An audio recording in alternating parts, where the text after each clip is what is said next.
Hello everyone, নতুন একটা সকাল আর নতুন একটা ভিডিও নিয়ে চলে আসলাম আবারও তোমাদের সামনে। তোমাদের এখানে ঠান্ডা কেমন পড়েছে গো? অবশ্যই আমাকে কমেন্ট করে জানিও। আমাদের এখানে তো প্রচণ্ড ঠান্ডা পড়েছে, আর ঠান্ডার এফেক্ট স্বরূপ এই যে গলা শুনে তো বুঝতেই পারছো, সর্দি কাশি সব কিছু একসাথে আমার ধরে বসেছে। সকালে সব কাজকর্ম করে চলে আসলাম নিজেকে একটু পরিপাটি করতে, কারণ সব কিছুর মধ্যে নিজেকেও একটু টাইম দিতে হয়। আর আমার এই ঠান্ডায় না প্রচণ্ড ঠোঁট ফাটে, দেখো ঠোঁট ফেটে পুরো ফুলে গেছে।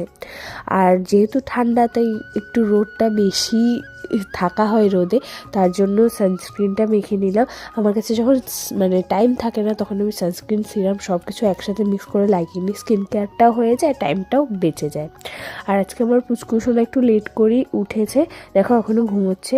তারপর ওঠার পর আমি বিছানাটা পুরো ঘরটাকে ভালো করে পরিষ্কার করে নিলাম। তারপর ব্রেকফাস্ট করলাম, ব্রেকফাস্টে ছিল রুটি। তো আজকের ব্লগটা কেমন লাগলো জানিয়ে